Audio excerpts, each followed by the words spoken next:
Good morning, welcome to Asher and Torah Time. We are up to Perek Yud Ches.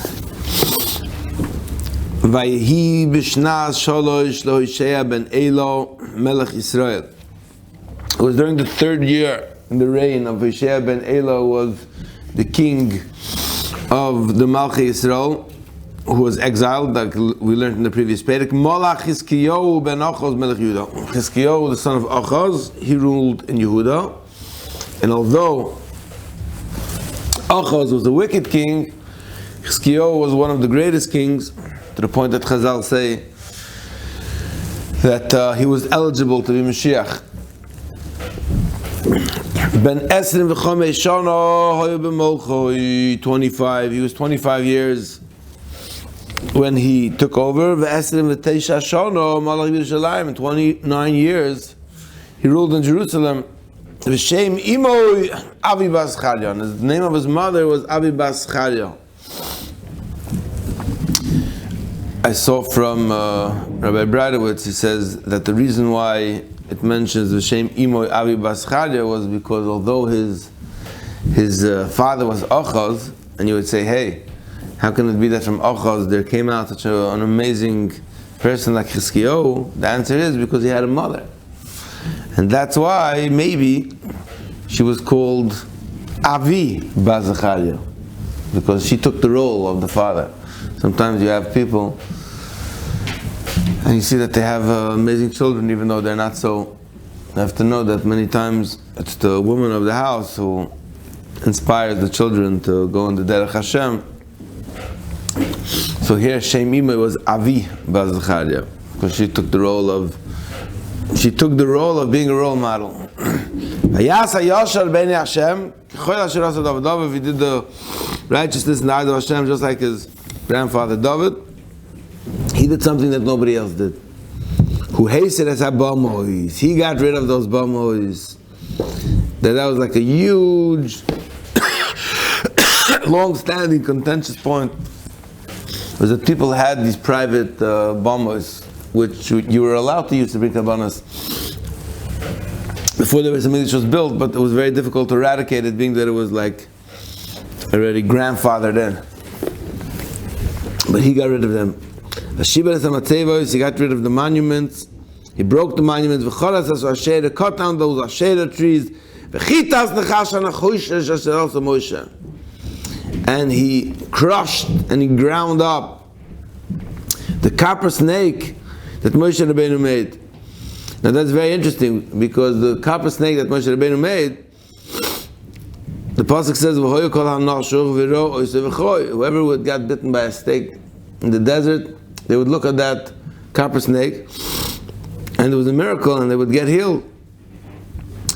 The problem is that what happened was that eventually people stopped using it for the intended purpose, and they stopped looking at the snake in order to connect to God, and realized that the snake came into their lives in order to bring them to a place of introspection, to change their ways, and that's how they got healed. No, they started actually praying to the snake. I got the American Medical Association. The symbol of it is a snake on a pole. That's always the symbol used to show healing. But regardless, he had a lot of guts, because he took something which was obviously a national treasure, and he ground it up and he destroyed it because he realized that it was getting misused. Because until then, the people were abusing it, and they were using it to bring incense. And in order to take away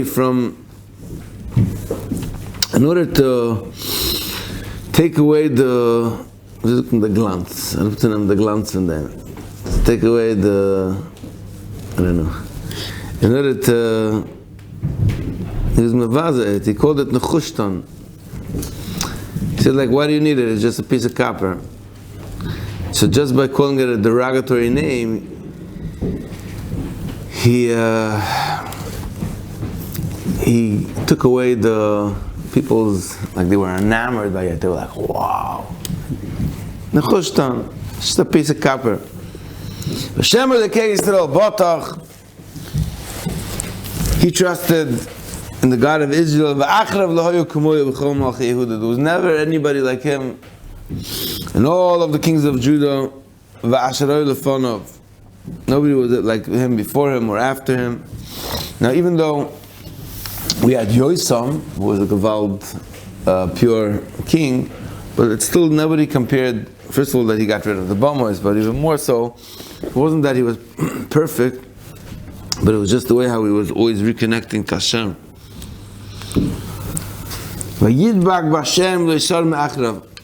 You see throughout Navi also, the fact that you make mistakes is not the end of the world. It's just the fact, it's the way how you process it that really makes the difference. We spoke about it, that by Yosam, even though he was a pure king and he was a tzaddik, we almost don't even speak about him. The main messages of Tanakh is how people process their failings or don't process their failings. That's really the main story here. Chizkiyahu processed his difficulties like a boss. He cleaved to God, didn't stray from him. He got all the mitzvahs that God created. And Hashem was with him in all of his ways. Whatever he did, he was matzliach. He rebelled against the king of Ashur, which we're going to see now was Sancheriv.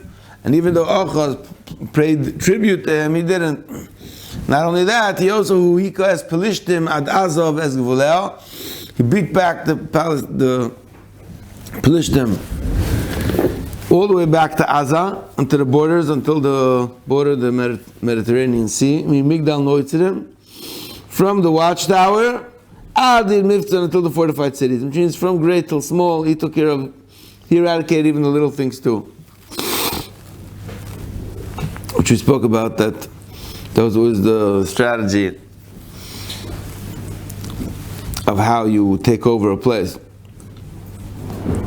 We spoke about like Giuliani and back in the day when he took over New York and Harlem, all of these places were crime-ridden. He instituted a policy. It was called He instituted a broken window policy, which meant that up until then, the only time the police would even respond was it had to be like a homicide or armed robbery, something really major had to happen in order they should even respond to you. He instituted the reverse policy where any small infraction got like a full-blown investigation. So if you broke a window, you got the cops coming down. You urinated in the street, he would give you severe fines. You made curfews at night. And the concept was that if you go after the little things, then the big problems stop. And that's basically what Chizkiyahu did. He went after the Ashera, he went after the Nechushtan, he went after the watchtowers. V'hikas Pelishtim ad Azov Gvuleo Migdal Noitzrim Adil Mivtzor. V'hi b'shana Revius LaMelech Chizkiyahu. Hi hashana Ashvius LaHoshea ben Eila Melech Yisrael Olo Shalman Eser, which Chazal say, at least according to one opinion, was Sancheriv Melech Ashur al Shominim v'Yotzer Aleo. He makes a siege around it. V'yilkidu Miktzei Shal Eshonim. After 3 years of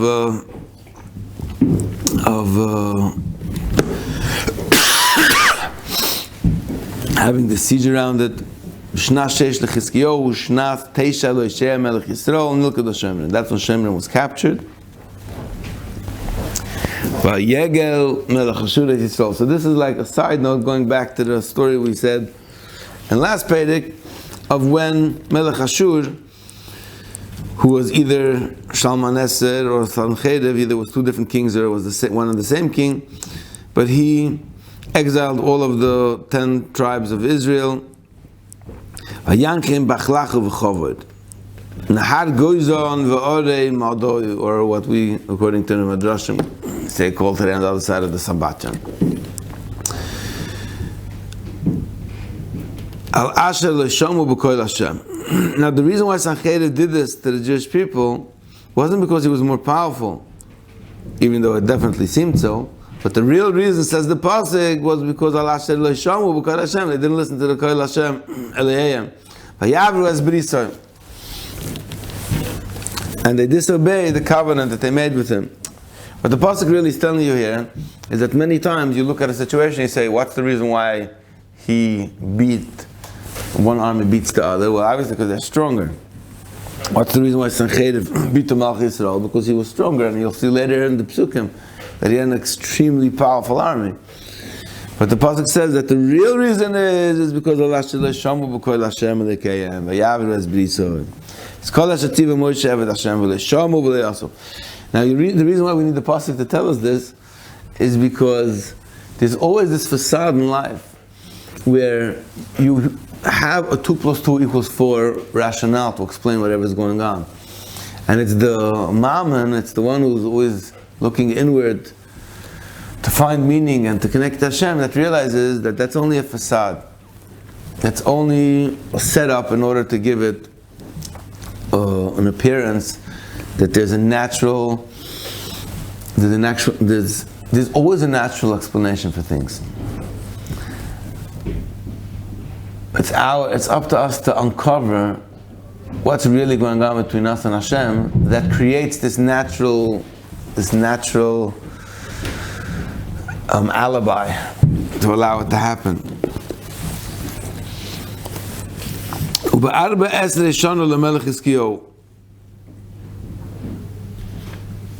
It was 14 years to the king Chizkiyahu. So he takes all of the fortified cities which were in the Judean territory and he captures them. So there's problems going on over here. Chizkiyahu is losing his territory. So Chizkiyahu sees that he's losing his land, he's losing his territory, and he sends a message to Melech Ashur, and he says, Chatasi, I sinned, but I stopped paying you the tribute. Shuv me alai, leave me alone.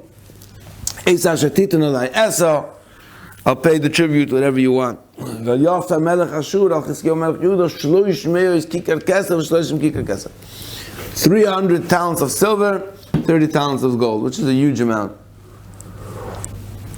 I think each talent is like a few hundred pounds or something. So he wasn't the first one who did this, that he took all of the treasures from the Beis Hashem. He obviously believed it was Pikuch Nefesh, and he was allowed to utilize the funds in order to save the people. Not only that, but Chizkiyahu was the one who repaired the Beis Hamikdash, and he put back gold plating around the doors and around the thresholds. So now he peeled off the same gold that he put on, Ve'esa Umnus, and the gold around the thresholds and the lintel. I said, Tzifah Chizkiyahu Melech Yehuda, that Chizkiyahu, king of Yehuda, covered it, Vayitam the Melech Ashur, and he used that to pay his tribute, to pay his tax, to pay the mafia their protection money that they should lay off. But the way how that works is that it doesn't work. That whenever you're weak and whenever you try to pay off a bully, showing weakness, it just comes back to bite you back again double. Like we see in the pasuk that Vayishlach Melech Ashur es Tarton v'es Rav Soris es Rav Shoke. He sends 3 people min Lachish El Melech Chizkiyahu, even though they promised him that they're not going to do anything if he pays them the tribute and he pays them the knas. Bechel Kovei Yerushalayim, they come with this huge, heavy army to Jerusalem. Vayalu vayova Yerushalayim, vayalu vayova vayamdu b's'olas ha'b'reichu el yoinu asher b'msilas sadei koives.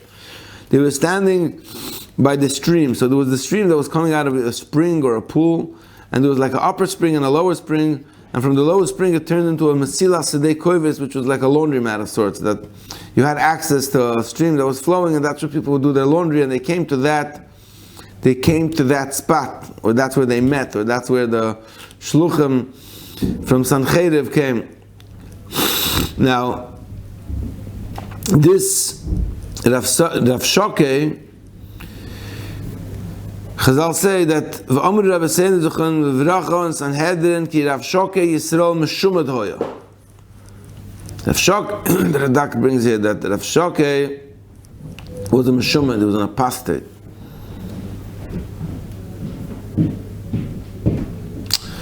So they sent Rav Shoke because that was always the ploy, that whenever enemies of the Jewish people wanted to instill fear and they wanted to humiliate them, they would take one of their own.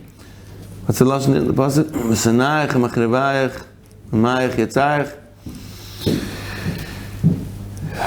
Your haters and your destroyers will come from within you. And that's so, unfortunately, it's part of the story of the Jewish exile, is that we always have from our own those that believe that there's something better on the other side, and they go, and not only, it's like it's the strangest thing, it's like, okay, you went to the other side, so, be quiet. Move on. Oh, you have to go, let's make an organization, and let's fight in order to bring down the source of where we came from. So Rav Shoke was one of those peeps. He was Meshumed who was out to hurt where he came from. Yishlach Melech Ashur es Tartan es Avsoris es Avshokim and Lachish. So they came to the state Koives. Vayikru el Hamelech. So they called to the king to come to them, but he doesn't. Chizkiyahu stands his ground and he does not go out to them. Vayetzi alehem el Yokim ben Chilkiyahu asher al Abos. So he sends his chief of staff, El Yokim ben Chilkiyahu. I think he was a son of the Kohen Gadol. V'shevna HaSofer. V'yoyer ben Asaf, he's the secretary, Hamaskit. V'yoyer alehem Rav Shoke. So Rav Shoke is the guy, he comes here on his own, and he says, Imru no el Chizkiyahu, go tell Chizkiyahu. So that's already the first degradation that he's doing, is that he's calling his king, the Jewish king, he's calling him Chizkiyahu by his first name. And then in order to make a contrast to that, in order to pump up the contrast, in order to belittle his listeners, he says, Omar HaMelech HaGadol Melech Ashur. So says the great king, the king of Ashur. Right? King, he uses the word king twice. When he talks to Chizkiyahu, he uses it once. He says Chizkiyahu, and he goes right into the dig. What? Not even once. Right, not even once. Chizkiyahu, he calls him by his name. And Sancheriv, Koyom HaMelech HaGadol Melech Ashur. And he goes right in for the dig, and he says, what's this trust that you have? Who are you trusting in? Where did you get the guts that you're going to rebel against Sancheriv, that you're not going to pay the tribute? Who do you think you are? Amarta, and he goes into the details. Amarta, you thought,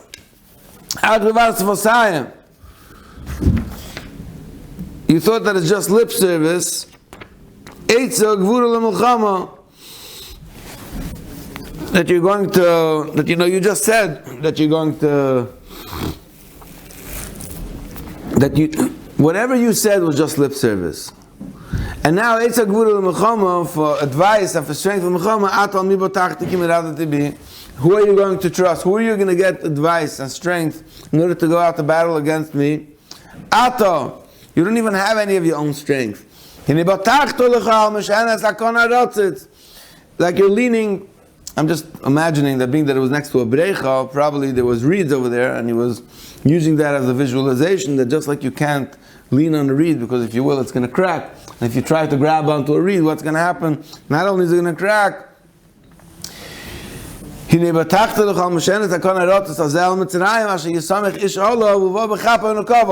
reed is going to pierce his hand, and it's going to make a hole in it. It's going to wound him. So it seems like Chizkiyahu reached out to Mitzrayim in order to get support, and he's mocking them that seriously you're going to go to Mitzrayim against Sancheriv, that's like leaning on a reed, that's just going to pierce your hand. Came Parei Melech Mitzrayim, what is Parei going to get you? He's going to just crack and you're going to fall. You have no support from him.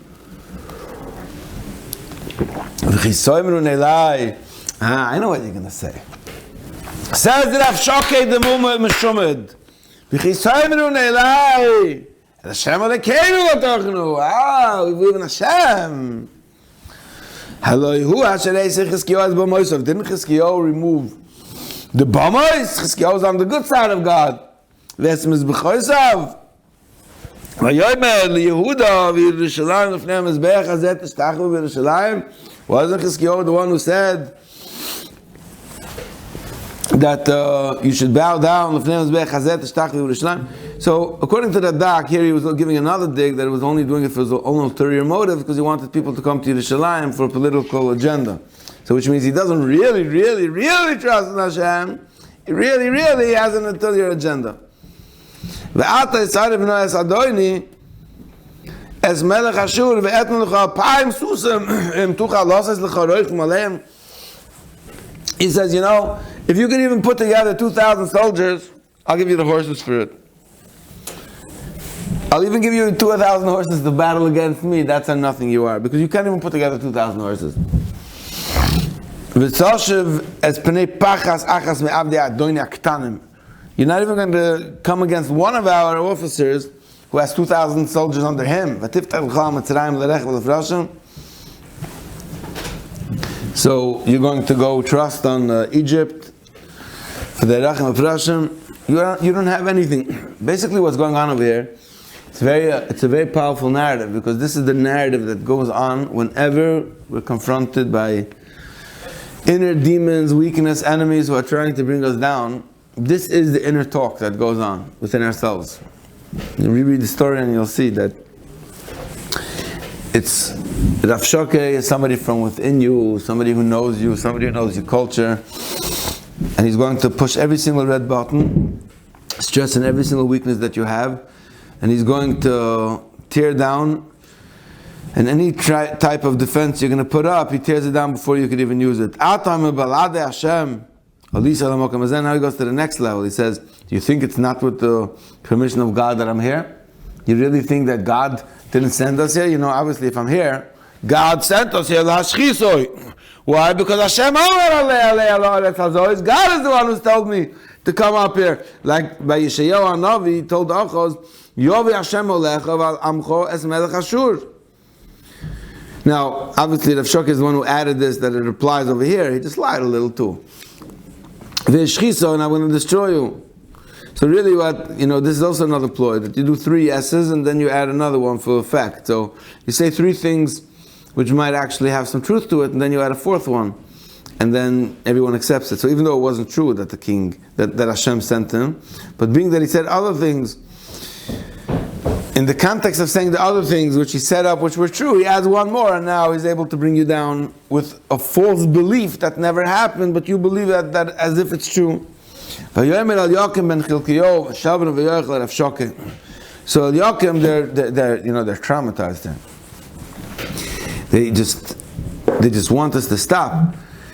There's people standing all around. He's demoralizing the people, and he's one of them. As the kind of So they told him, speak to us in Aramaic. Because we understand that Ramas. We're high-ranking officials, we understand the language. Don't talk to us in Yehudis. Don't talk to us in Jewish. It doesn't say Ivris. See, in the pasuk here, Yehudis means Lashon Kodesh, which is called Yehudis, which is Jewish. Interesting. For the people who are on the Choyma. Now, I think that metaphorically, people who are ala Choyma, because our people who are ala Choyma is people who are in doubt. They're called the people on the fence. And it's always the people on the fence who are at danger of not being able to stand strong and going over to the other side. So they didn't want the people who are on the fence, ala Choyma, to hear to become terrorized and to get demoralized and to capitulate. So they asked Rav Shoke that, okay, I get that you're coming on a shlichus from Sanchedev, but talk to us in Aramaic. Have a little rachmanis. It was like the Jews asking the Kapo or asking the Yudenrat. But that's the exact opposite.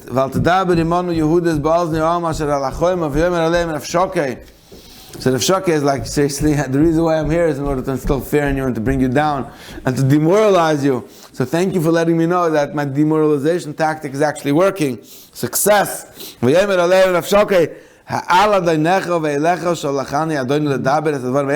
think I was sent to you Like, who are you that I'm even talking to you? Of course, I was sent to the people who are on the Chayma. That's who you tear down. How do you bring down a country? You're only as a chain is only as strong as its weakest link. So you get the weakest link, you bring it down at the weakest link, and that's how you bring down the whole game. So that's exactly who I'm after. The people who are ala choyma. I'm always after within ourselves. The Yetzer Hara is only after the parts of ourselves which are ala choyma, which we're in doubt of, which we don't know how good we are, which we don't know which side we stand on. That's where all the negativity and inner negative speech goes on. And I want them to know that if they're not going to come along with the message I'm giving, the result is going to be they're going to be a siege and there's going to be a famine. They're going to end up eating their excrement and drinking their urine together with you. So Rav Shake now gets off you could be called Godel Yehudis, and he makes sure to make sure that everybody gets it, that he's talking in Yiddish, he's talking in Yehudis, he's talking in the Lashon Kodesh, in the Jewish language, Vayedaber, and he says, Vayomer Shimu Dvar HaMelech HaGodol Melech Ashur. Listen to what the great King Melech Ashur is saying. Great King again. Instilling fear. Koyomer HaMelech Al Yasi Lochem Chizkiyahu. Don't let Chizkiyahu, again, derogatory term, don't let him fool you with his strength. He's not going to be able to save you. Then let him tell you about trust in God. That he's not going to give this city over in the kingdom of Melech Ashur. Which really over here he's being serious at himself, because before he said that God himself sent him. And here he's saying that don't let him fool you that God is going to protect you. Al tishmo Chizkiyahu ki choy amar Melech Ashur asu iti v'racho etzu elai v'ichlu ish gafno ish teinasa yishu ish mei boidoy. Mamish like what the Nazis would send the Yudin out to say, like, if you're going to listen in the beginning stages, if you're going to listen to me, you'll be able to have your own vineyard and your own fig tree, and you're going to be able to have your own cistern, your own water source. Not that I'm not going to expel you, eventually I will expel you, but I'm going to send you to a land which is as good as your land, Eretz Dagon V'Sidosh, a land of wheat, a land of wine, Eretz Lechem Uchramim, bread, vineyards, Eretz Zayas Yitzhar, a land of olives that can make oil, dvash, and date honey. And you live. Who's going to fool you to say God is going to save you? And not only that, now he goes to the next level, where he's mavazlan, he's mecharef es Hashem, and he tells them, Ish es alzoi miyad melech Ashur. Was there ever a nation that their God saved them? Aye Chamos v'Yarpod, aye lehei Sfarvayim, aye Emheina v'Ivo, ki yitzilu Hashem miyadi. We're all of the gods of all the nations that were never saved from the hands of Melech Ashur. Mi b'chol adeheu haratzos asher yitzilu es arta miyadi. Which God of any land saved them? That you should think that ki yatz Hashem es Yerushalayim miyadi. Now again, this is all Gewalt. You're talking about Chizkiyahu finally established, and he eradicated Bombers, and he eradicated in the Chushtan. So all these people are like, they're just transitioning over to a new way. And he's coming and he's like beating them down, and he's telling them, do you really believe that there's any hope that Hashem is going to be able to help you? The people who were standing al HaChoyma, they remained silent. They didn't respond. Now, you can think that was a sign of weakness, because they didn't have what to answer, and obviously they were terrified. But ki mitzvahs hamelechi, it was a commandment from Chizkiyahu le'moid. We specifically told them, that means even though he didn't go out to meet like he was called, and he had enough power to say he's not going out to put himself in a position of weakness or in a position of being ridiculed, lo yisa'anu, he said, do not answer. which is a tremendous key. It's a major lesson that whenever you're in a place where you're being ridiculed and you're being humiliated, whether it's from the outside or from within, the smartest thing you could do is to remain silent. At least, don't get yourself back in the hole. If you're going to put yourself in a situation where you're in a vulnerable place and you're going to be attacked, unless you know that you can deliver a knockout punch, your best thing is to just be quiet. Because the second you're going to go into a debate or an argument, that happens all the time. Whenever somebody comes to chap you, when he comes to bring you down, and then you respond, and then it blows up into a whole argument, and you end up in a much worse, inferior position. ויאמר רבי יעקב בן חלקיהו אשר על הבית ושבן הסופר וירך בן אסף המזכיר על חזקיהו קרוי בגודם. So they come to Chizkiyahu with torn clothing, ויגידו לו דברי רב שוקי.